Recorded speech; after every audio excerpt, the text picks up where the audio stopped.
You're hitting the road for the 4th of July, but some people are hitting back. The latest outbreaks of road rage.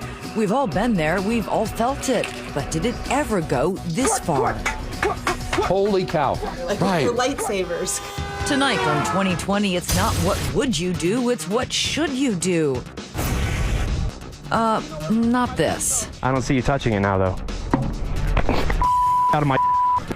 Tips for when you're trapped behind the wheel. We noticed this lady in my rearview mirror just weaving. It's crazy. But that was just the beginning. Hit our car. She just hit our car. She's pushing us off of the road. Put it in reverse. Put it in reverse. She's knocking on our window saying she's a cop.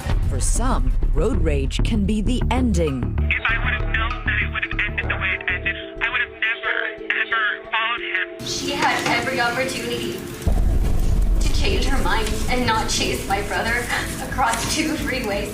In just the last 24 hours, a new assault with 2 deadly weapons, a car and a gun. A man in the red pickup truck pulled out a gun and shot her in the head. They were jostling for position. A promising young life cut short. This is now a murder case.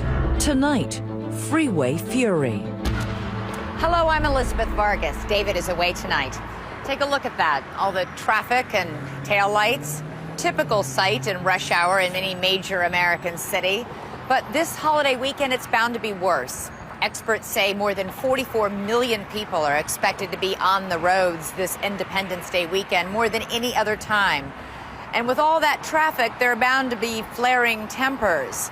So how does road rage start, and what should you do if you find yourself caught up in it? Here's Eva Pilgrim. We all have it in us, even if we don't know exactly where it is.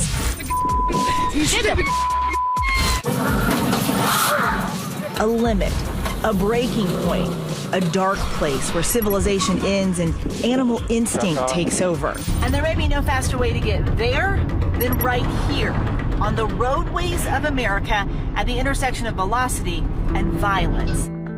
We have 2 victims here. You've seen the stories leading your local news. Another case of road rage. And polluting YouTube. What feels like a daily diet of road rage reports. Just last week, this shocking video of an incident on a California freeway leading to a multi-car crash. Call 911, Chris. Nearly half of all drivers surveyed have experienced some form of road rage. Here in Denver, the mile-high city, drivers have hit new lows. Local officials reporting deadly traffic crashes have been slowly creeping up for several years. We know you're fed up. So are we. We came to see for ourselves. It didn't take long for us to find it. Rocky Mountain Rage. Golly, that guy. He was like almost in our lane. You want reasons? Look around. The city's rush hour turns freeways into ant farms. It's a stop-and-go sea of brake lights. Yeah, it's not moving up there. What typically should be a 30-minute commute can take nearly an hour and a half, enough to turn any driver into a ticking time bomb. I was surprised at how bad the traffic is in Denver. It's heavy, it's crowded, and it's aggressive. Captain Jeff Goodwin of the Colorado State Patrol is fighting the uphill battle against an army of hot-tempered motorists. Don't touch me! There is that group of individuals that get up helter-skelter every morning. They're never on time. So now they're running late and they've got to make up that time. So how do they do it? They do it by pushing people out of the way, cutting them off, changing from the inside left lane all the way to the exit ramp right as they get there. Goodwin believes he's pinpointed the root of the problem. With more than 100,000 people transplanting to Denver every year, it's as simple as too many metal machines, not enough pavement. I used to think it was something like people cutting you off. But you know, one of the things that people really get angry about, if somebody honks the horn at you because you've sat too long at a light, I think they literally go from the Dr. Jekyll to Mr. Hyde. Around the country, it's not just gangbangers and street thugs mixing it up. It could be any of us. Take a look at these guys in business attire doing the WWE SmackDown.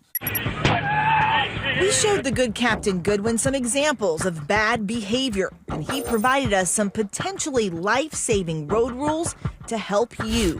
Rule number 1, don't make eye contact. This motorist is out of control. And this victim is doing all the right things. Just stare ahead, don't engage. Right. Yeah, the minute you engage, who knows where this goes? Rule number 2, never approach the window. Right, wow, okay. This is more than over the top because now you have a gun involved. So you're gonna pull your gun out? What kind of You never know who's packing heat. Exactly. Is approaching someone's window ever a good idea? Never do it. And most important, rule number 3, you don't always have to win. Looks like it's gonna be over. But as we see in this case from Houston, the parties involved just can't help themselves. And here we go. There you go. I mean, now they're at full-blown fist fight. Right, this is what happens. It gets worse. The longer this goes, the worse it's going to get. It looks like they just need to win the argument. That's what it is. It was 4:15 when we hit the road with Goodwin and his team. They prowled the interstate looking for bad behavior. We're looking for aggressive drivers. Triggers. Which often lead to the road rage we see on the news. This is a 75 mile. Well, we're doing 17 and a 75 at rush hour. I got a lady who was texting if you want to pull her over. Within minutes, Goodwin's team has spotted a common breed, a texter at the wheel. Goodwin says distracted driving, the #1 offense that sends drivers into road rage. And how does that end up leading to road rage? Well, when she's texting, she's not paying attention to everybody else out here. Next, we cross paths with a lead-foot speedster, the deadliest kind of aggressive driver. I could see him in the rearview mirror weaving in and out. He was trying to find that opening. And that's when people get mad. Right. It was now 5:45, the road rage witching hour. Yeah, we're pulling out. Goodwin says the peak time for trouble. And the cops had busted this aggressive driver for skipping the off-ramp and blazing her own trail altogether. Right now, there's a warrant for your arrest. Her prize? Some new bracelets and a ride in the fast lane to the county clink. She doesn't have a valid driver's license either, so that's been canceled and denied, so she shouldn't be driving anywhere. We'd found ourselves at a notorious hotspot. So this is the frontage road where we have a lot of our issues. And got a dose of full frontage fury. So people will be frustrated. They'll come off the frontage road, and then they actually will do this, believe it or not. They will drive here. Holy cow, this is so steep. And they will find that steep drop down to the interstate, and they will bounce their way back down into Interstate 25. All because they're angry about sitting in traffic. Off-roading on I-25. Yeah. As Friday rush hour traffic mounts once again, we spot this guy who thought he could make up time bypassing all the drivers ahead of him, riding along the road's shoulder. But he's going nowhere fast today. Over here. Hey, sir, do me a favor and stay in your car while we do this business, okay? You passed about 7 or 8 cars going alongside them on the right. You went over the white shoulder. That's not a lane for turning. It's not a lane for passing. Like many road rogues, this guy's idea of defensive driving is making excuses for his alleged moving violations. He even called 911 to complain about being pulled over. He stopped me first on the train track with the train coming down the road. And now that he's caught, he's upset, just is not in agreement at all with what's going on here. So that's his beef. There goes a guy. There he goes. Next, check out this blue truck. The driver has jumped the median, passing up other cars, hightailing it the wrong way into oncoming traffic. Captain Goodwin pulls him over, hand on the holster. What was it? You got kids in your car. I haven't seen anybody drive that aggressively in years. He's doing about 90 miles an hour. He damn near hit several cars back there. I charged him with reckless driving. He just didn't plan on having any law enforcement around to stop him today. who don't think it's just a Y chromosome thing. You see a lot of aggressive driving from both sexes. Everybody drives crazy. Yeah, it's... When we come back, we'll prove it to you. Dude, she's gonna hit me! Yes! She just hit our car! She just hit our car! A wild woman at the wheel. We'd go around and then she'd speed up, so we're kind of like, all right, Just couldn't get away from her. And two damsels in distress trying to rescue themselves. Highway horror show when Freeway Fury continues.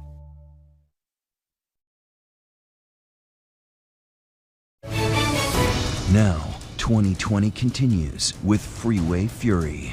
Here's Nick Watt.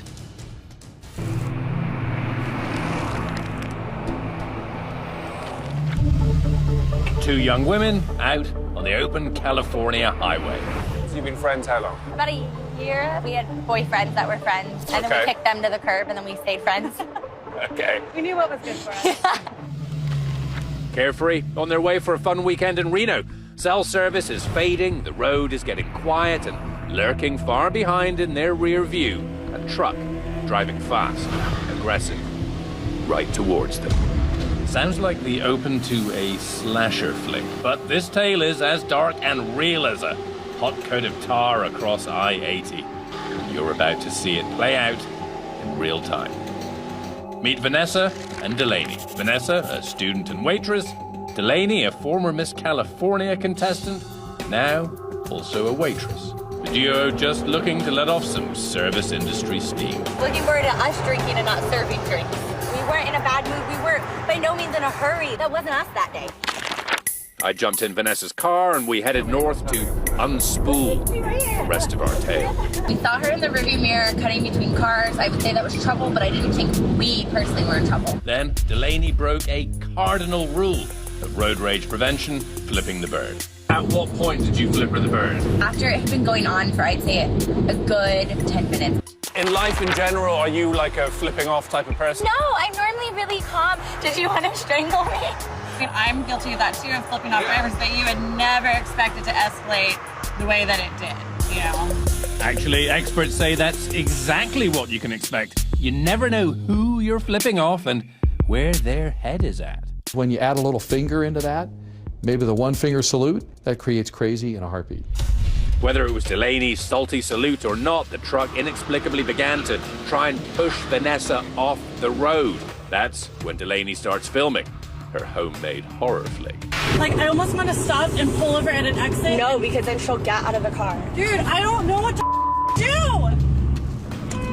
She's in the slow lane next to me and just starts pushing me, like coming into my lane and pushing me into the shoulder of the fast lane to the point where I have nowhere else to go and I have to come to a complete stop in the middle of the highway. Delaney calls 911, but reception is bad. Finally, Summer Barton answers their lifeline. Do you remember what you thought when Delaney first called in? Okay, this one's real. Like, this is serious. Just drive. Just keep driving. Dude. I know, just keep driving as well as you can. You're fine, I promise. Hi, we have a really bad emergency on Highway 80. We have a vehicle that has been following us, telling us that she's a cop and keeps trying to tell us to pull over, and she's swerving us off the road. She keeps trying to hit us off the road. I'm freaking out. Dude, she's gonna hit me. Yes. She just hit our car. She just hit our car. She's pushing us off of the road. Yeah, she's pushing us off the road. She's coming for us. Put it in reverse. Put it in reverse, Vanessa. Put it in reverse. Suddenly, this woman jumps out of the truck and runs to Delaney's window. She's in Explorer. It's a Ford Explorer. It's a sport track. It's silver. She's saying that she's a cop. She's knocking on our window saying she's a cop. Go ahead and go. Go. Summer listens in, reminding Delaney of that crucial rule: avoid eye contact. It's scary when you hear what's going on. The hardest thing was looking straight forward, talking to the 911 operator, saying she's pounding on my window and I don't know what to do. And we both said later, like, what if she had a gun? Turns out the California woman with this Richter scale rage issue was a Deirdre Orozco, that badge from her job at a senior living facility. The closest thing Orozco ever came to being in law enforcement, she was once a bail bond agent. And I'll bet you a new set of rims, you won't guess where she just come from.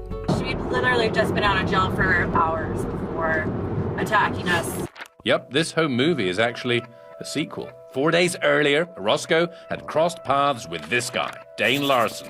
Happened in Sacramento at this very intersection. And then I'm just sitting there, that's when I hear it, and she's coming up blaring her horn. She comes up behind, the horn blaring, and just hits you back? She was like trying to push me out of the way. Uh-huh. That's like that. Exactly. Orozco ended up parked on the lawn of a house a mile or two away. And she was going crazy.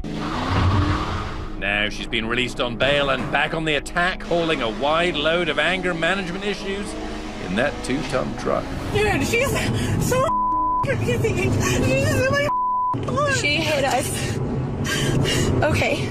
Your main goal is to figure out where they are. It says next right fuel. Summer knows that just down the road from that gas station is this CHP outpost. She tells the women to exit out the gas station and hopes the police can intercept. You're her lifeline. Mm-hmm. How does that make you feel? Responsible. You know, for her safety. Okay, there's an officer right now with us. Okay. Yeah, thank you so much, ma'am. Bye-bye. This is where it happened. Today, we've arranged a little surprise. And these are the officers who were there. I'm not crying. Just a little bit. No. Can you like, thank you isn't enough. Oh, I'm sorry that you had to deal with her. Oh my goodness. I will never forget you yelling, "Get in the car." Thank you. You're welcome. And we're not done yet with the surprises. This lady is Summer, Hi. who you were talking to on the phone. Hi. Thank you. Deirdre Orozco was arrested there, and then here she is in court ready for some more demolition derby. Did she go easily? Well, I wouldn't say that. I wouldn't say easily. She was kind of feisty. Orozco ultimately pleaded no contest to charges of assault with a deadly weapon, her truck, and making threats to commit a crime resulting in death in both cases. Whatever's the most expeditious way, that's what I want. Sentenced to 925 days in county jail and 5 years probation. Orozco declined our offer of an interview. Did you make it to Reno? Yeah. We did make it to Reno. Shook it up. It wasn't quite the girls' weekend you had in mind. Didn't start out on the right foot so well. To review, aside from flipping the bird, these women did everything right. They avoided eye contact, remained in the car, and called the cops. It worked out well.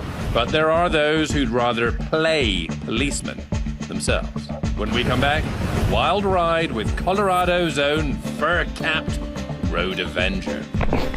Out of my Law enforcement says he's a vigilante. I'm just floored at the fact that you keep doing this.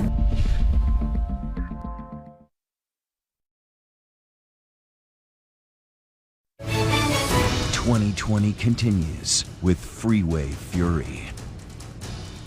When it comes to road warriors, it seems cars and motorcycles are natural-born enemies. When push comes to shove, literally, some people take the law into their own hands. In fact, one of the most infamous showdowns took place just a few blocks from here. Here's Eva Pilgrim.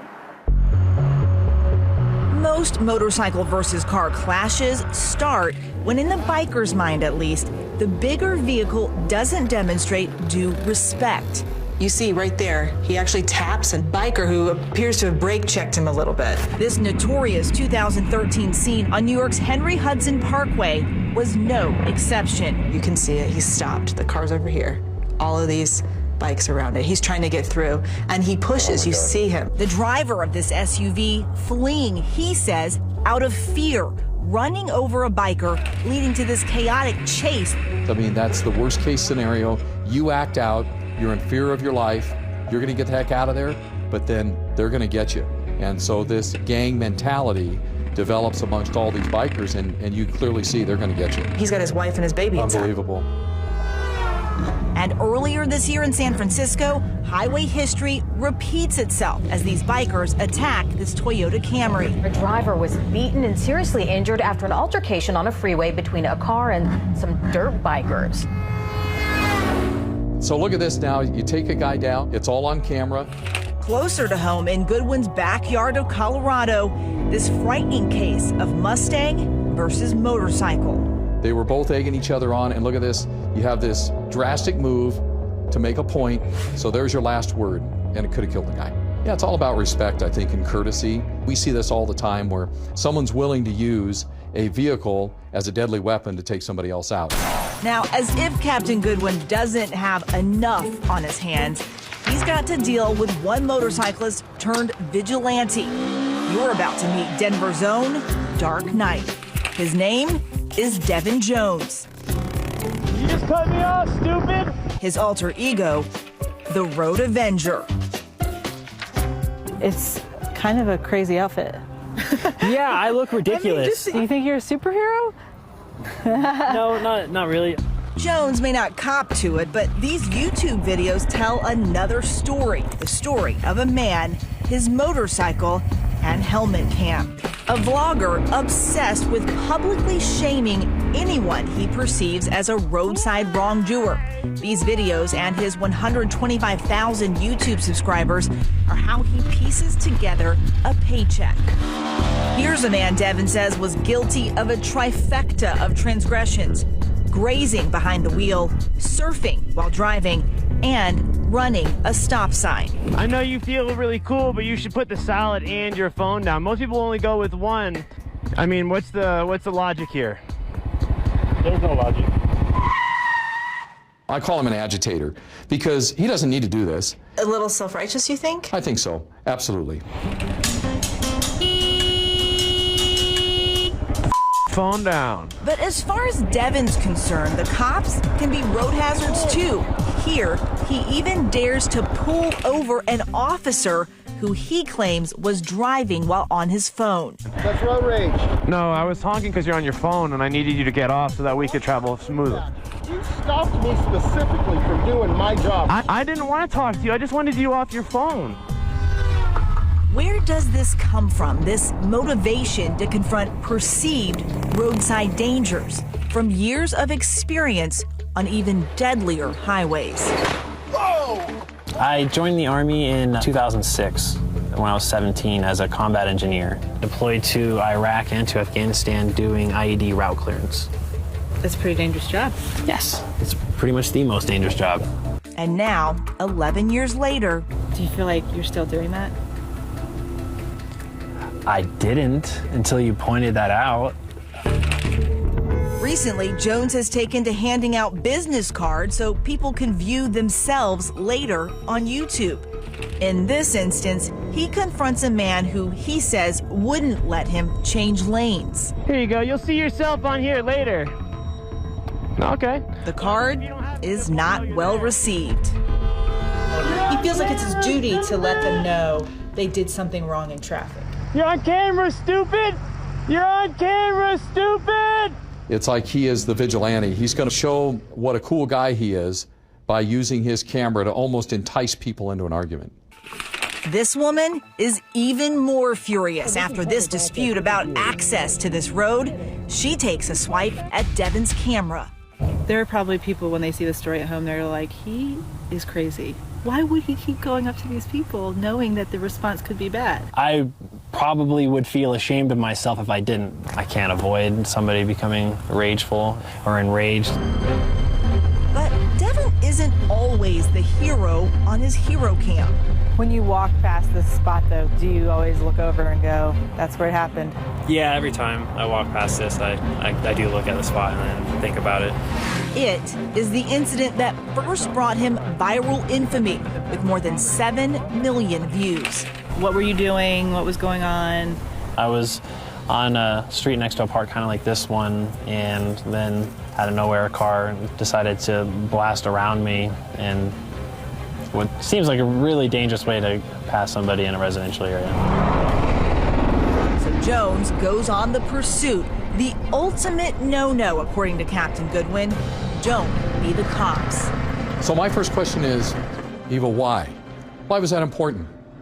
It's not. How you doing? How you doing? I'm pretty good. What's up with you? Yeah, you seem to be in quite the hurry. Yeah. Why are you driving like that? That may sound like an innocent question, but no one is innocent here. And now you have somebody who's agitated. There you go. He's a man. He's a big girl. If there's an inner voice calling for restraint, Devin ignores it. Do not touch my stuff one more time, because I'm going to defend my property. What? Like a... I don't see you touching it now, though. Out of my... What's up? Out of my face! I get a feeling that the motorcycle rider felt like this was completely justified. And I'm telling you right now, it's not, people. This isn't justification. This is our job. How do you feel about that video? I think it ended terribly. It's a source of shame for myself. Yeah, you seem to be in quite the hurry. Why not just blow him off and don't confront him? There you go. There was obviously some sort of primitive something going on in my mind. Come on. I thought you were a big tough guy. You drive like a big tough girl. You don't even watch it, do you? I'm stupid. You drive? It's just like two morons grunting at each other. I'm in my parking space. But after all that macho chest beating, both men refuse to press charges. What have you learned? Have you learned anything? I've learned that I'm not as in control of myself as I once thought I was. I need to think about what I'm doing a few more times before I do it. Would you do it again, like that? I don't know. A disturbing thought. The righteous ragers are out there tonight. And when we come back, blind rage turns to roadside homicide. If I would have known that it would have ended the way it ended, I would have never, ever followed him. Stay with us.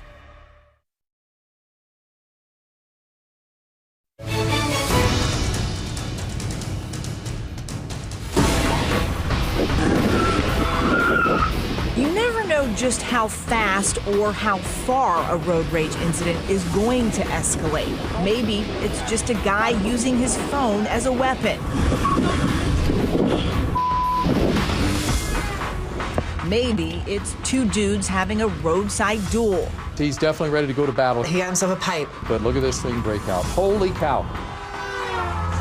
Or maybe it goes as far as this crazy scene from Los Angeles last week. He's getting dragged on the freeway. At least everyone in those cases lived.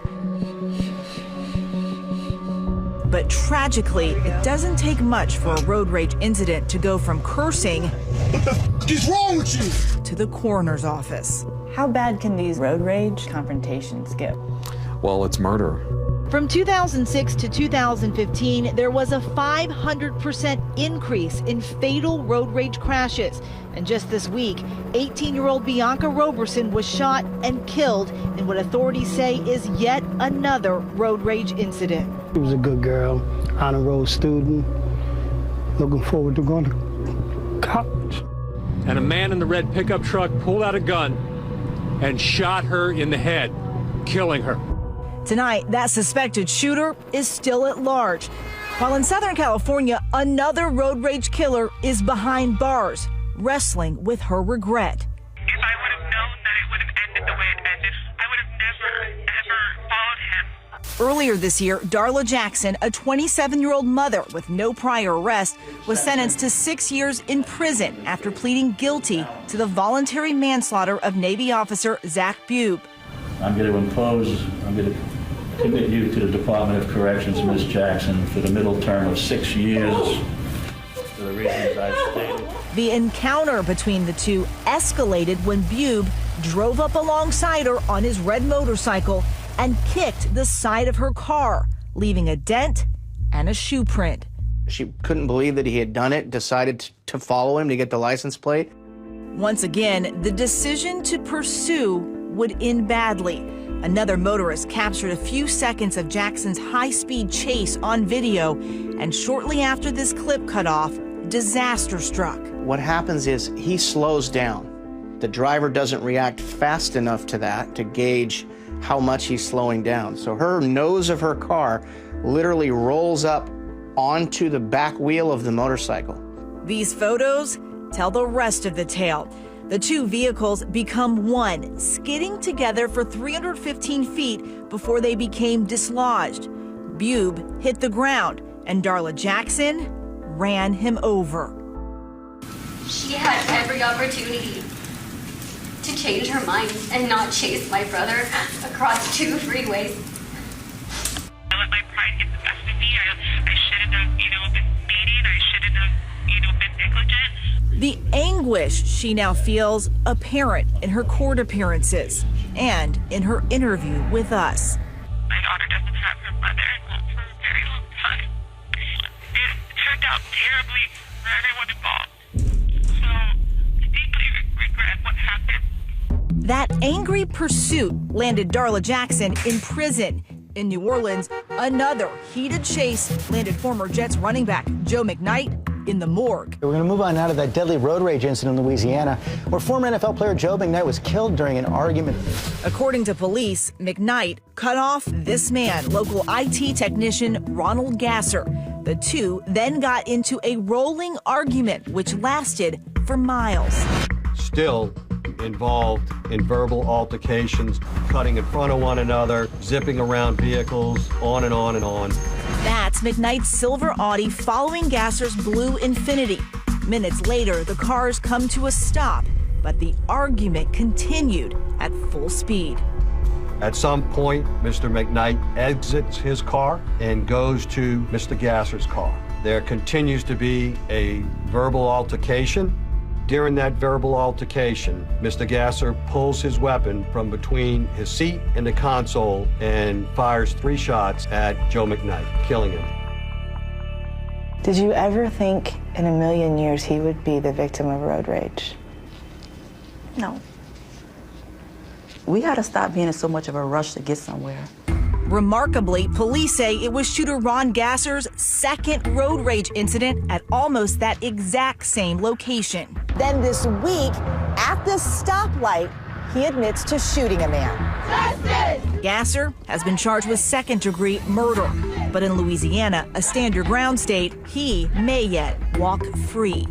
Looking at justifiable homicide, if you are in your vehicle and someone attempts to enter it, I'm going to presume that for a second, he's justified in shooting him.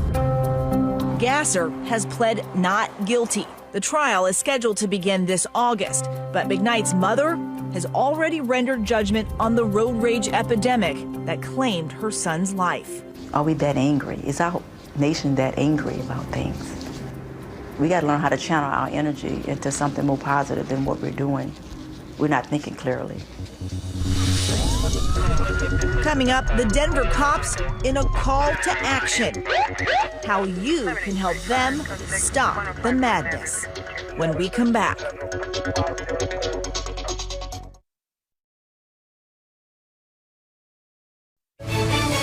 2020 continues with Freeway Fury. Once again, Eva Pilgrim.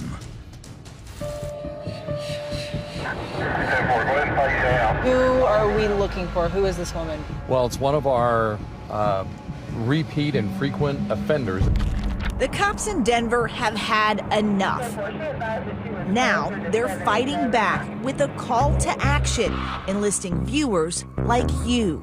So this woman's been called in how many times? It has been at least 8 times. That's a lot. That's a lot. Goodwin's referring to a special reporting system promoted along Denver's roadways. I just want to report reckless driver. A dedicated hotline so drivers can blow the whistle before blowing their stack. Telling them, stay back, don't get close, don't get in the middle of this. Goodwin estimates a staggering 5,000 calls are pouring in every month in the Denver area alone. I just wanted to report someone who's driving like a maniac. In a novel approach, his team then uses the data to identify those drivers with the most complaints. Then they track them down. Half of these things these people did to me. Our Denver affiliate KMGH was there when we get multiple calls on a vehicle. When the state patrol approached this man, he'd received 7 complaints in 8 months. Mr. Douglas. Certain incidences or incidents, I would say a, quote, bad driver would be a totality. His name is Houdini Douglas, and as is often the case, he tries to wiggle his way out of those numerous complaints. Here as I can tell, none of them have any legal ramifications. Almost every time, guaranteed, it's not their fault, and they start telling us about the complaints they have on the drivers that called them in. We're with Captain Goodwin as he heads out on the hunt, Robert 512. looking for this woman. Kim Schwartefeger. She's doing all the things that make the other drivers around her upset. You show both units clear with the summons. As we pull into Schwartefeger's apartment complex, So we're looking for a blue car. 1041 on CAD. we immediately spot her car. The numerous dents consistent with its owner's MO. So that's our vehicle. So now we'll take a cruise down here and we'll kind of wait. But our mini stakeout is brief. Before we know it, Schwartefeger is behind the wheel and on the move. Oh, she's going. There's our car. Boom. We follow, but this time it's the captain who's handcuffed. He can't pull her over without cause. I don't want to harass her. And on this day, Schwartefeger appears to be minding her P's and Q's. She's doing like 31, 32 miles an hour. She's clearly aware of us. She's nervous. Suddenly, she hooks a U-turn. All right, so we're going to cut her loose. 3 weeks later, we're back, and this guy has ammunition to help their cause. Her driver's license is not valid, so she should not be operating a vehicle at all. That's the van I took the picture of this morning. Okay. Driving on a suspended license is against the law, something Kim Schwartefeger appears to ignore. It takes a lot to get your driver's license taken away, though, doesn't it? Yes, 12 points in a year's time to actually get your driver's license revoked. So it's back to her apartment. Now it's a waiting game. It's like cat and mouse. And when we arrive, the beat-up jalopy we followed the first time has been replaced. Here's the new Butte. It's a totally different color. Right, I'll probably go back out to 85 and see if I can get her. The next day, in the driving snow, we track her new wheels to the restaurant where she works. We have found the car. We're just gonna go verify that license plate. In a word, busted.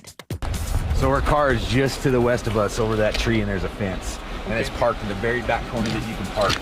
The men head inside to confront their quarry. But will Schwartefeger come out in cuffs? How'd it go? Well, she thinks that people were calling her in because she was texting and driving. So she openly admitted to that. She knows there's issues with her license. 3650. She gets a break and a stern warning. Don't drive or she'll be arrested. 328 2017 for excessive points. She'll have to figure out a way to get home tonight. If she presses her luck and tries to go home, she might end up having to do jail time over all of this. Still, we want to talk to Schwartefeger ourselves, and she surprisingly rolls over faster than a speeding SUV on an off-ramp. Were you surprised that they came to find you? Yes. And my worst is the texting. I was texting. Never hurt anybody, so I really apologize. So you had a lot of accidents, or? I've had about 5, yes. Mm-hmm. Now your license has been suspended, so you can't drive. Correct. And so what does that mean for you? That means that Uber, it's time for Uber. I don't want to lose my new car. I don't want to go to jail. I've never been. And I apologize that I scared anybody. That's not my intention whatsoever. She sounded so sincere, but bad habits die hard. Last month, Schwartefeger was cited while driving on a restricted license, this time charged with following too close to another vehicle. Are these normal people losing their minds? Absolutely. Everybody gets angry. It's just a matter of what flips that switch, and then what do you do with it after it's been flipped? When we come back, the story of a Sunshine State street fight with one final lesson. Stay with us.